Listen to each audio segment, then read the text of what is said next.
आम गांव की प्रस्तुति सम्राट स्टूडियो प्रस्तुत करते हैं जे स्टार जितेंद्र यादव के स्वर में नींबू काट के तोला मनाहूं।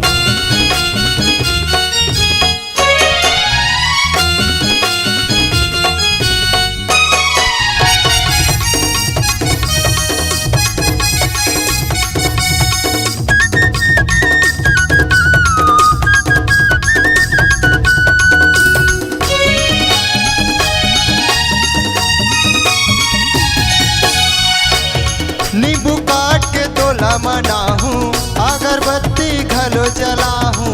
नींबू काट के तोला मनाहूं, अगरबत्ती घलो जलाहूं। तोला चेहरा के कतका घमंड है, ओला तोड़ के मैं हाँ देखाहूं। तोला चेहरा के कतका घमंड है, ओला तोड़ के मैं हाँ देखाहूं। नींबू काट के तोला मनाहूं, अगरबत्ती घलो जलाहूं। नींबू काट के तोला मनाहूं, अगरबत्ती घलो जलाहूं। तोला चेहरा के कतका घमंड है, ओला तोड़ के मैं हाँ देखाहूं।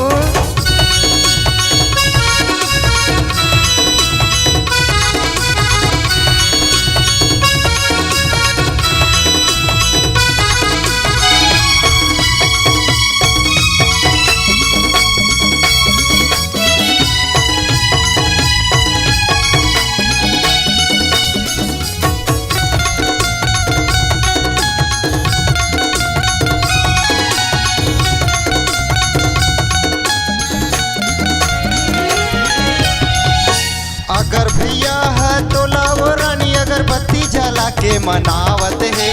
जितेन यादव है नींबू काट मंत्र मार के तोला पटावत है। जितेन यादव है नींबू काट मंत्र मार के तोला पटावत है।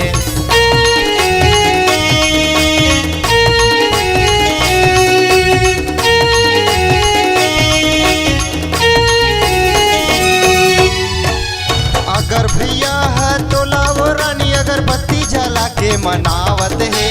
जितेन यादव है नींबू काट मंत्र मार के तोला पटावत है। जितेन यादव है नींबू काट मंत्र मार के तोला पटावत है। अरे मोहनी तोला खवाहूं, मोर रानी तोला बनाहूं। अरे मोहनी तोला खवाहूं, मोर रानी तोला बनाहूं। तोला चेहरा के कतका घमंड है, ओला तोड़ के मैं हाँ देखाहूं। तोला चेहरा के कतका घमंड है, ओला तोड़ के मैं हाँ देखाहूं।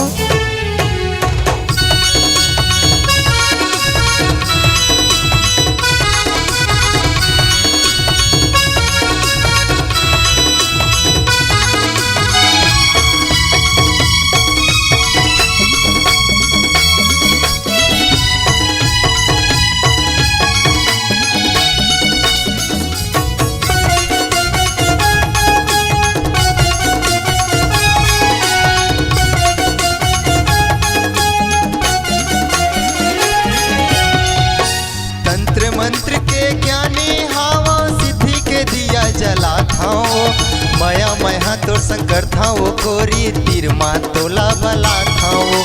माया मैं तोर संकर था वो रानी तीर माँ तोला बला था वो।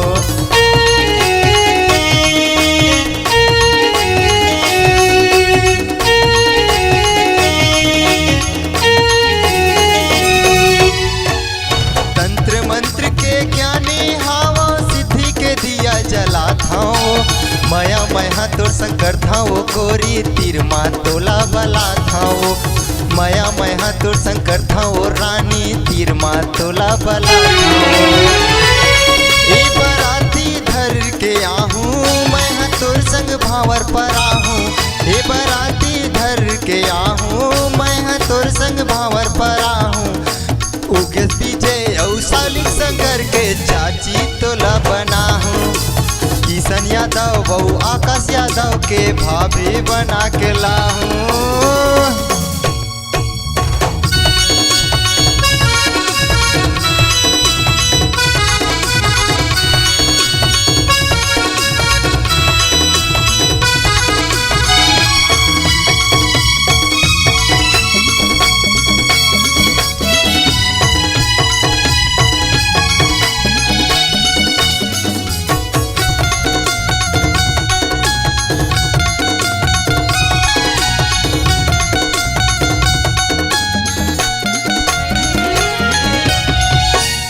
घमंड करे कर चेहरा के रानी रही 4 दिनिया वो जितनिया दौलत है राजा बना ले बन जा मोर दुल्हनिया वो जितनिया दौलत है राजा बना ले बन जा मोर दुल्हनिया वो।